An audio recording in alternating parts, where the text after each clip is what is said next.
everybody. I'm Bill Prinz. I'm with the City of San Diego Solid Waste Local Enforcement Agency. We basically enforce state laws and do permitting of solid waste facilities, and that includes composting sites. For millennia, composting was just something farmers did, but in 1989, it became a waste management strategy, which kind of changed up things quite a bit. And there's been a lot of talk about these policy drivers. AB 939, of course, set a 50% recycling goal.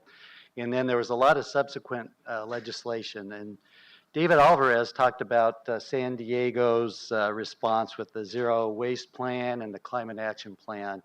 And also, California Department of Food and Ag has the Healthy Soils Initiative that they're proposing. This is going to force basically a lot of organic material out of landfills, and it's got to go somewhere, and we've got to have infrastructure to deal with it.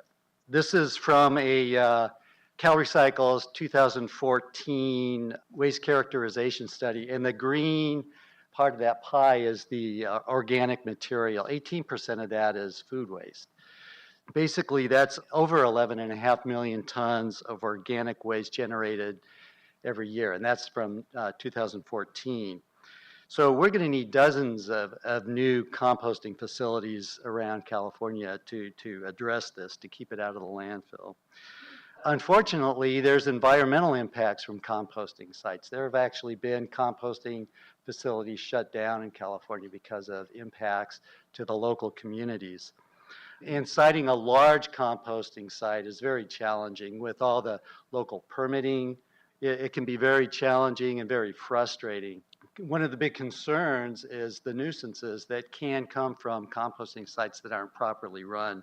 You know, the odors, the flies, dust, noise, particulates, things that are of concern to communities.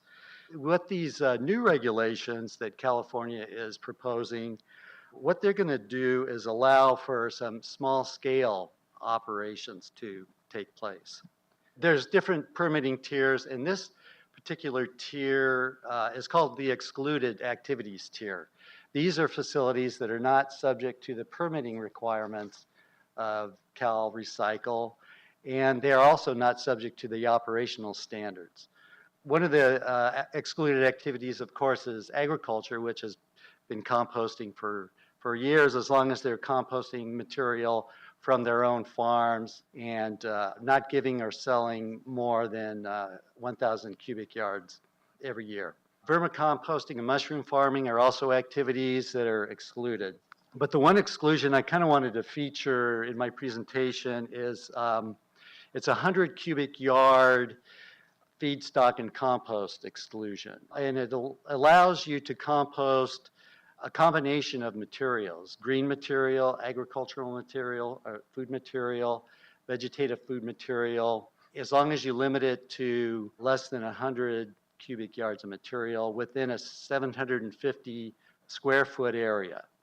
So basically, you won't need any permit from the LEA or CalRecycle, but you will have to comply with the local regulations, which may or may not be more restrictive than that. But if you're thinking of going in this direction, you need to check with your local planning department to find out the zoning of the property where you're interested in doing this activity. Here's a picture I pulled off the internet. It looked like a community composting operation. So I got a question for you. Is this 100 cubic yards of material? Close? I don't really know, but I think it's less. If the LEA came out, they would have their tape measure and they would do a volume of a trapezoid and try to figure out the volume of that. It might fit within that parameter. This is kind of a rule of thumb I use. I always think of a 40-yard bin. You see them on the back of trucks, the roll-off bins.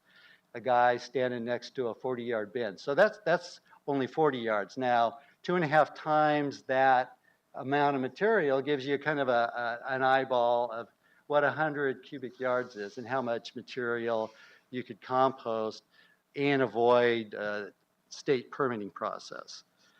The other exclusion, there's a whole new chapter in the regulations about in-vessel digestion. In vessel means basically that it's in a sealed container. The composting is going on within, they're not open windrows, they're not static piles, but it's basically contained. There's a whole myriad of technologies. There's aerobic and anaerobic. So of course, agriculture's farms are able to do this. You see quite a bit of it. Up in the Central Valley, where there's a lot of dairies, there's a lot of in-vessel dairy operations managing manure. They can take off-site material. It's not just limited to what's going on in the dairy. And they're generating energy from, methane and natural gas from those projects. But the one I wanted to talk about and focus on was the solid waste in-vessel composting. Basically, you can have up to 100 cubic yards of material at any one time, and that includes the feedstock and the compost that's generated, that's stored. Many of you may be aware the San Diego Food Bank has recently started operating an in-vessel digestion, is really what you should call it. It's technically maybe not composting, but it's an aerobic system. They take the spoiled food from the food bank that is no longer fit to eat for humans or animals. It's an aerobic system, and every 20 minutes it exchanges the air within the operation to keep it aerobic. And they get a material coming out the end that's used as a compost material. That's an example, a local example. Another local example is up at Ramona High School. There's a in-tub composting operation.